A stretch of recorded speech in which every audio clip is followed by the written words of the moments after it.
қорғасын плагинін немесе қорғасын құралын орнатқан болсаңыз, бірақ оны текшеде көрмесеңіз, оны қосу өте оңай, немесе, мысалы, сіз артық нәрсені көресіз. Мұның бәрі Vist плагин менеджері деп аталатын терезеде құрылымдалған. Енді мен оның қай жерде екенін көрсетемін. Біз студияны нұқып, осы жерден таңдаймыз. Міне, плагин менеджерін басқару. Біз басамыз. Біз осы терезеге кіреміз. Бұл терезеде сіздің қорғасын әсерлеріңіздің тізімі, қорғасын құралдарыңыздың тізімі және блок парағы бар. Бұл қорғасын құралдары немесе плагиндер, олар енді Cubase қолдамайды. Бұл тізімде сіз жаңа ғана қосқан құралды немесе әсерді көрмейсіз делік. Сіз келесі әрекеттерді орындауыңыз керек. Төменгі жағындағы беріліс тетігін басыңыз, сонда сізде қалталар ашылады. Дәлірек айтқанда, Cubase сканерлеу үшін пайдаланатын қалталарға апаратын жолдар. Осы жетекші әсерлер мен жетекші құралдардың бар жоғын тексеріңіз. Бұл құралды қайда орнатқаныңызды қараңыз, және егер ол жоқ болса, осы қалтаны осы тізімге қосыңыз. Осы плюс, PF түймелерін басып, жақсы таңдаңыз. Мысалы, осы қалтаны таңдау қалтасын таңдаңыз, және бұл қалта осында қосылады. Мен мұны бұдан әрі жасамаймын. Өйткені менде көптеген сақтау құралдары бар және текше ұзақ уақыт бойы сканерленеді. Бірақ бұл қалтаны осы тізімге қосқаннан кейін, осы жерде, жоғарыда, осы көрсеткілерді басу керек. Олар аталады, және текше осы тізімде бар қалталардың барлығын қайта сканерлейді, және сіз қосқан құралдарды табады. Сол сияқты, қалтаны осы себетті басу арқылы жоюға болады. Қалта жойылады. Бәрі өте қарапайым. Содан кейін, сіз өзіңіздің қорғасын құралдарыңыздың тізімін және қорғасын плагиндерін осы жерден көре аласыз. Айтпақшы, оны да өңдеуге болады. Қазір ол маған осылай көрінеді. Өйткені ол өндіруші бойынша сұрыпталған.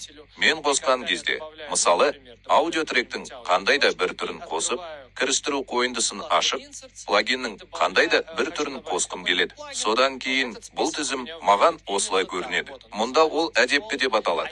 Бірақ егер мен, мысалы, осы плагиндердің барлығы өндіруші бойынша емес, плагин түрі бойынша, мысалы, санат бойынша құрылымдалғанын қаласам, онда бұл жерде осы көрсеткіде сатып алу санатының әртүрлілігін таңдау үшін осы жерді таңдау керек. Сонда біз бұл тізімнің сыртқы түрін дәлірек өзгертетінін көреміз. Енді теңестіруге қатысты барлық плагиндер осы жерде теңестіру қалтасында орналасқан. Дилерлерге қатысты барлық қалталар. Барлық плагиндер осы жерде дилерлерде. Бұл өте ыңғайлы. Яғни, енді мен қандай да бір плагинді қосу үшін кірістіруді басқан кезде тізім келесідей болады. Сонымен қатар, бұл тізімді толығымен өзіңіз үшін жасауға, теңшеуге болады. Яғни, сіз бұл плагиндердің барлығын емес, тек көргіңіз келетін плагиндерді ғана көре алатындай етіп жасай аласыз. Плюс белгісін басып, қосыңыз. Бұл плюс белгісі жаңа коллекция деп аталады. Жаңа коллекция қосыңыз.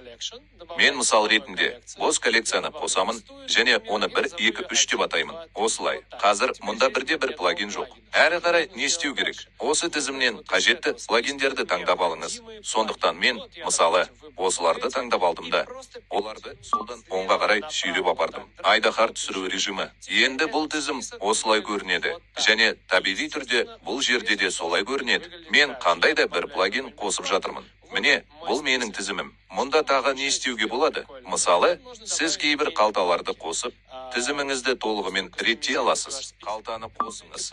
Оны дилей деп атаңыз. Мысалы, оны осы қалтаға тастаңыз.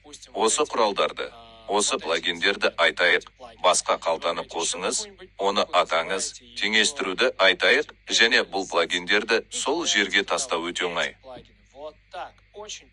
Енді бұл тізім сәйкесінше келесідей болады. Мұнда теңестіру болады, ал мұнда дилерлер болады. Бұл өте қарапайым, өте ыңғайлы, және егер сіз кенеттен шатасып қалсаңыз, немесе бірдеңе жасасаңыз, сізге қажет емес плагиндерді қоссаңыз, қайта оралуға болады. Мұнда әрқашан әдепкі параметр бар. Бұл әдепкі тізім, және оны санат бойынша да, өндіруші бойынша да сұрыптауға болады. Бұл өте қарапайым. Егер сізде сұрақтар туындаса, не істеу керектігін білесіз?